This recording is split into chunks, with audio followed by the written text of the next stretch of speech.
यदा यदा हि धर्मस्य ग्लानिर्भवति भारत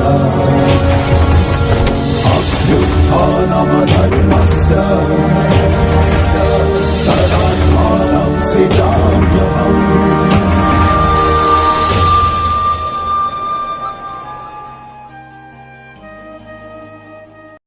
जय श्री कृष्ण। आज हम भगवद गीता के दूसरे अध्याय की एक और महत्वपूर्ण झलक लेकर आए हैं। आज बात करेंगे श्लोक 4 से लेके श्लोक 6 की, जहां अर्जुन भगवान श्री कृष्ण से कुछ ऐसे सवाल कर रहे हैं जो हर इंसान कभी न कभी अपने जीवन में सोचता है।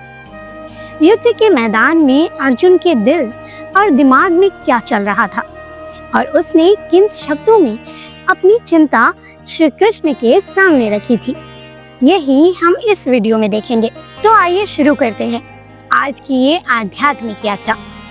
श्रीमद् भगवद गीता के अध्याय 2 के श्लोक 4 को गहराई से समझना अर्जुन के मानसिक द्वंद को जानने में अत्यंत सहायक है। अध्याय 2 के श्लोक 4 में कहा गया है, अर्जुन उवाच कथं भीष्ममहं संख्ये द्रोणं च मधुसूदन इषुभिः प्रत्योत्स्यामि पूजा हरवरी सूदन। अर्थात अर्जुन बोले, हे मधुसूदन, मैं युद्ध के मैदान में भीष्म पितामह और गुरु द्रोणाचार्य जैसे पूजनीय व्यक्तियों पर बाणों से कैसे प्रहार कर सकता हूँ। हे अरिशूदन, मतलब शत्रुओं का संहार करने वाले, ये तो मेरे पूज्य हैं। अब इसे हम गहराई से समझते हैं। इस श्लोक में अर्जुन के आंतरिक संघर्ष और उसके मूल्य बोध का अत्यंत मार्मिक चित्रण हुआ है। चलिए आज हम श्लोक की हर एक पंक्ति को एक एक करके समझते हैं। कथं भीष्ममहं संख्ये द्रोण च मधुसूदन, मतलब कैसे मैं भीष्म और द्रोण से युद्ध कर सकता हूँ। यहाँ अर्जुन धर्म संकट में फंसे हुए हैं। वो युद्ध भूमि में खड़े हैं, लेकिन सामने अपने पालक और गुरु को देखकर उनका मन विचलित हो रहा है। भीष्म पितामह ने अर्जुन को पालन पोषण और द्रोणाचार्य ने उसे धनुर्विद्या सिखाई है। उनके प्रति श्रद्धा और कृतज्ञता की भावना अर्जुन को युद्ध से रोक रही है। इषुभिः प्रत्योत्स्यामि, मतलब क्या मैं बाणों से उनका प्रतिकार करूंगा। यहाँ अर्जुन शस्त्र उठाने में नैतिक हिचकिचाहट महसूस कर रहे हैं। वे युद्ध के ब्राह्म नियम को जानते हैं, लेकिन उनका अंतर्मन उन्हें मना कर रहा है। पूजा हरवरी सूदन, मतलब वे तो पूजनीय हैं। हे अरिसूदन, यहाँ पर अर्जुन श्री कृष्ण को याद दिला रहे हैं, ये दो लोग कोई साधारण शत्रु नहीं है। ये तो ऐसे व्यक्ति हैं जिनकी पूजा होनी चाहिए, न कि जिन पर बाण चलाया जाए। अब हम इस श्लोक के कुछ मुख्य बिंदु को जानते हैं। पहला, कर्तव्य बनाम संबंध। अर्जुन के सामने सबसे बड़ा द्वंद ये है कि कर्तव्य, धर्म और निजी संबंध टकरा रहे हैं। यह संघर्ष हर उस व्यक्ति के जीवन में आता है जब भावनाएं और कर्तव्य आमने सामने खड़े हो जाते हैं। दूसरा, मोह और ममता का भ्रम। श्री कृष्ण बाद में समझाते हैं कि अर्जुन का यह मोह संबंधों को लेकर अधर्म के विरुद्ध युद्ध न करने का बहाना है। तीसरा, पूज्य व्यक्तियों का अधर्म में साथ देना। अर्जुन को समझ नहीं आ रहा कि जब पूज्य व्यक्ति ही अधर्म के पक्ष में खड़े हो तो क्या किया जाए। यही गीता का मूल संदेश है। कर्तव्य के मार्ग से व्यक्तित्व भावनाओं को छोड़ना आवश्यक है। अब इस श्लोक का हम आधुनिक जीवन से जुड़ाव देखेंगे। इस श्लोक को हम आज की जिंदगी में भी देख सकते हैं। जब हमें परिवार में किसी गलत निर्णय का विरोध करना होता है, जब हमारे शिक्षक या प्रियजन किसी गलत काम का समर्थन करते हैं, तब हम अक्सर चुप रह जाते हैं क्योंकि हम उन्हें पूज्य मानते हैं। लेकिन गीता कहती है कि धर्म के मार्ग पर सत्य के पक्ष में खड़े रहो, चाहे सामने कोई भी हो। अब आइए जानते हैं अध्याय 2 के श्लोक 5 को। अध्याय 2 के श्लोक 5 में कहा गया है, गुरून् हत्वा हि महानुभावन श्रेयो भोक्तुं भक्ष्यमपीह लोके हत्वार्थमांस्तु गुरूनिहेव भुञ्ज्य भोगन रुधिर प्रदिग्धन।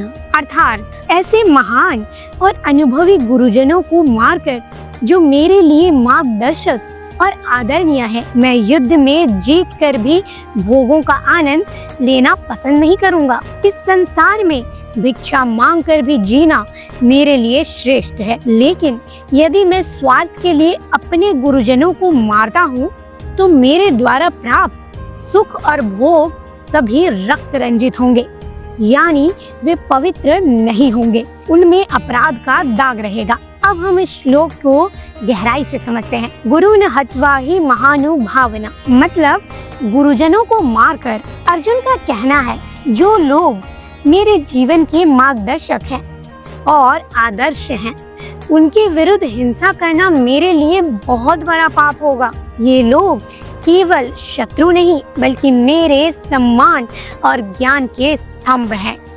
श्रेयो भोक्तुम भिक्षमपीह लोके, मतलब इसलिए मैं इस संसार में भिक्षा मांग कर भी जीवन बिताना ज्यादा बेहतर समझता हूँ। यानी युद्ध में उनका विनाश करके सुख या सफलता पाने से बेहतर है कि मैं बिना हिंसा के भी जीवन व्यतीत करूं। ये सादगी और नैतिकता को प्राथमिकता देने की बात करते हैं। हत्वार्थ का मांस्तु गुरु निहेव, मतलब लेकिन यदि मैं अपने स्वार्थ के लालच के कारण अपने गुरुजनों को मारता हूँ, ये वाक्य अर्जुन के अंदर वैचारिक टकराव दिखाता है कि क्या मैं सिर्फ धर्म के लिए ही लड़ रहा हूँ या स्वार्थ के लिए। युद्ध में जितना धर्म है उतना ही स्वार्थ भी है और ये उसे पता है। भुंज्य भोगान रुधिर प्रदिग्धान, मतलब तो जो भी सुख और आनंद मैं प्राप्त करूँगा वे सब रक्त से सने हुए यानी रक्त रंजित होंगे, अर्थात उस सुख में पवित्रता नहीं होगी क्योंकि वो किसी की हत्या और हिंसा पर आधारित होगी। ऐसे सुख अस्थायी और मन को संतोष नहीं देते बल्कि अंतर मन को पीड़ा देते हैं। अर्जुन कह रहे हैं कि मेरे लिए अपने गुरुजनों को मारना बहुत बड़ा पाप है। भले ही मुझे युद्ध जीतना हो, लेकिन अगर वो जीत स्वार्थ के लिए हुई तो मेरा सुख अपवित्र होगा। इसलिए मैं चाहूंगा बिना किसी हिंसा के भी जीवन बिताऊं, चाहे वो भिक्षा मांगने जैसा साधारण जीवन क्यों ना हो। अब आइए देखते हैं इस श्लोक का आधुनिक जीवन से क्या जुड़ाव है। आज के समय में भी हम अक्सर ऐसे ही रास्तों के बीच फंस जाते हैं, नैतिकता और स्वार्थ। कभी कभी हमें परिवार, गुरु या उन लोगों के खिलाफ जाना पड़ता है जिनकी हम सम्मान करते हैं ताकि हम सफलता या लाभ ले सकें। लेकिन अगर हमारी जीत या सुख किसी के नुकसान से जुड़ी हो तो वो सुख असली और स्थायी नहीं होता। इसका एक उदाहरण भी है, जैसे कि अगर आप नौकरी में प्रमोशन पाने के लिए गलत तरीके अपनाते हैं तो वो सफलता मन को संतोष नहीं देगी, या रिश्तों में स्वार्थ के कारण झूठ बोलना, धोखा देना, ये भी रक्त रंजित सुखों की तरह ही होते हैं। इसलिए सच्ची सफलता और खुशी तभी मिलती है जब हम अपने मूल्य और नैतिकता के साथ चलते हैं। अब आइए हम भगवत गीता के अध्याय 2 के श्लोक 6 को गहराई से समझते हैं। अध्याय 2 के श्लोक 6 में कहा गया है, न चेत द्विदम कतर्नो गरियो यद्वा जयेम यदि वा न जयेयु यानेव हत्वा न जिजे विषम स्थिवस्थिता प्रमुखे धृतराष्ट्र। अर्थात हमें ये भी नहीं पता कि हमारे लिए क्या अधिक श्रेष्ठ है, हमें उन्हें जीतना या उनके द्वारा हार जाना, जिन्हें मार कर भी हम जीना नहीं चाहते। वही धृतराष्ट्र के पुत्र आज हमारे सामने खड़े हैं। अब हम इसे गहराई से समझते हैं। ये श्लोक अर्जुन की मानसिकता और भावनात्मक उलझन का चरम बिंदु दिखाता है। यहाँ वो युद्ध के नैतिक, भावनात्मक और व्यवहारिक पक्षों को लेकर इतना उलझ गए हैं कि कुछ भी स्पष्ट दिखाई नहीं दे रहा। न चेत द्विधम कतर्नो गरियो, मतलब हमें नहीं मालूम हमारे लिए क्या श्रेष्ठ है। अर्जुन कह रहे हैं कि अब मुझे कुछ भी साफ नहीं दिख रहा। क्या मुझे युद्ध करना चाहिए या हार मान लेनी चाहिए? क्या जीत वास्तव में जीत होगी या एक और पीड़ा? ये आत्मसंदेह यानी सेल्फ डाउट और असुरक्षा की स्थिति है। यद्वा जयेम यदि वा नो जयेयु, मतलब क्या हमें जीतना चाहिए या वे हमें जीते ये भी स्पष्ट नहीं है। अर्जुन कह रहे हैं, अगर हम जीतते हैं तो अपनों को मार कर जीतेंगे, अगर वे जीतते हैं तो हम मर जाएंगे। दोनों ही स्थितियां दुखद हैं। तो ऐसी जीत या हार में कोई गौरव नहीं, कोई सार्थकता नहीं है। ये उस स्थिति को दर्शाता है जब इंसान सोचता है, अगर मैं जीत जाऊं तो किस कीमत पर, यानी वे हत्वा न जिजीविषाम, मतलब जिन्हें मार कर भी हम जीना नहीं चाहते। अर्जुन साफ साफ कहते हैं, अगर मैंने इन भाइयों, गुरुजनों, संबंधियों को मार दिया तो उस जीत का कोई अर्थ नहीं होगा, उनके बिना मेरा जीवन अधूरा होगा। ये बहुत ही मानवीय भाव है। कुछ लोग इतने अपने होते हैं कि उनके बिना कोई जीत, कोई राज्य, कोई आराम अधूरा ही लगता है। की वस्तुता प्रमुख धृतराष्ट्र, मतलब धृतराष्ट्र के पुत्र, वही लोग सामने खड़े हैं युद्ध के लिए। अर्जुन की पीड़ा और स्पष्ट होती है। वो देख रहे हैं जिनके साथ वे खेले, बड़े हुए, प्रेम किया, वे ही अब शत्रु बनकर सामने खड़े हैं। ये वो दर्द है जब अपने ही पराये बन जाएं और हम उस स्थिति को बदल भी ना सके। इस श्लोक का हम आधुनिक जीवन के साथ जुड़ाव जानते हैं। यह श्लोक बहुत ही गहरे स्तर पर आज के जीवन से जुड़ा है, जहां हम भी भावनात्मक, नैतिक और निर्णय संबंधी संघर्ष से गुजरते हैं। पहला, जब रिश्ते मुकाबला बन जाते हैं।